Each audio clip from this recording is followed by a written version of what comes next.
Cost ledger account, cost account system. हाँ, तो इसमें किसी को कुछ डाउट? इलू फोर, इल्लू इलस्ट्रेशन नंबर 4। हाँ बोलो। ऐ शांति,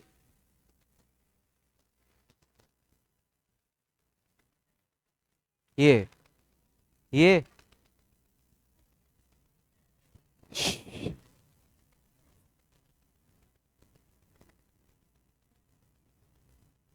एक minute Shanti. One by one ये सब ओपनिंग बैलेंसेस में जाएंगे। इसमें कुछ इशू है? Okay, prepaid production overhead brought from previous month, prepaid है, मतलब ये तुम्हारे किस साइड आएंगे? डेबिट या क्रेडिट साइड? डेबिट साइड आए, to balance brought down. Now transaction during the month, material purchased, अभी इसमें सीएलसी अकाउंट है क्या? नहीं है, मतलब ये इंटीग्रल अकाउंट सिस्टम उन्होंने अजम्पशन किया है। चेक करो एक बार। Yes, integral accounting system assumption किया है। तो मटेरियल परचेस का क्या एंट्री होगा? Store ledger control account debit to cash oblique bank. Material issue production, production वाला किधर जाता है? WIP to material. Factory maintenance, factory overheads to store ledger. Material transfer between batches, अब मटेरियल ट्रांसफर बिटवीन बैचेस का कोई entry नहीं होगा। क्यों? मैंने किसी और को भेज दिया, उसने किसी और को दिया, उसने किसी और को दिया, मेरे बुक्स ऑफ अकाउंट में क्यों आएगा? मैंने बैच को ट्रांसफर, देखो इशू टू प्रोडक्शन मतलब इशू टू अ बैच। अब मैंने प्रोडक्शन को दे दिया, इमेजिन करो ऑफिस में से ये चार्जिंग के सेल मैंने इंटर के क्लास में मंगा लिए। ऑफिस वाले एंट्री करेंगे क्या? Sale given to inter class.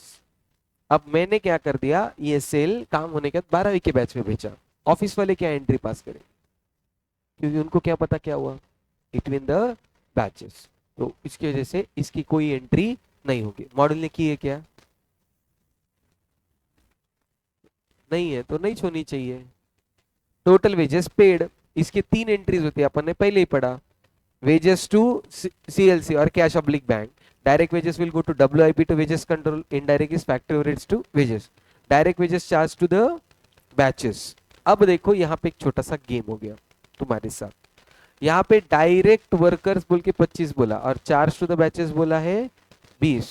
मतलब ये 25 के दो पार्ट बनाए उन्होंने, डायरेक्ट वेजेस 20 एंड 5, ये दोनों मिला के 25 है। ये इनडायरेक्ट, देखो इनडायरेक्ट वर्कर के 5,000 तो फैक्ट्री ओवरहेड को जाएंगे, ये भी 5,000 फैक्ट्री ओवरहेड्स को जाएंगे क्योंकि अनप्रोडक्टिव टाइम है। अब देखो फैक्ट्री ओवरहेड्स को वेजेस कंट्रोल से कितना गया?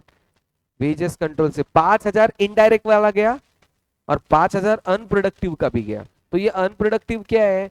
मैंने डायरेक्ट वर्कर को 25,000 पेमेंट किया, 25 में से उन्होंने काम कितने का किया?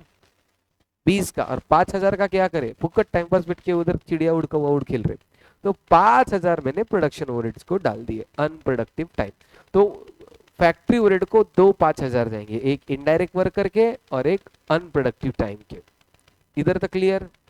Selling and distribution overheads incurred, तो selling and distribution to cash oblique bank और CLC.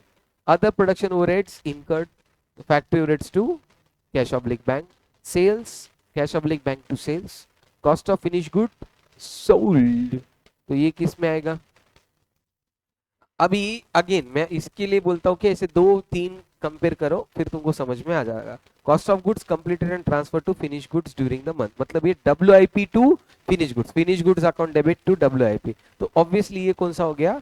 Cost of sales to finish goods. Physical value of WIP at the end of the month, ये क्लोजिंग WIP का balance है। Production overhead आपका 150% of direct wages charge to the WIP। देखो इन्होंने कितना मस्त लिखा, 150 ऑफ डायरेक्ट वेजेस अगर बोला रहता तो 25,000 का आया रहता, चार्ज टू WIP बोलने की वजह से 20,000 का हो गया। ओके, तो ये क्या हो जाएगा? WIP टू फैक्ट्री ओवरहेड्स 30,000, 20,000 का 150%।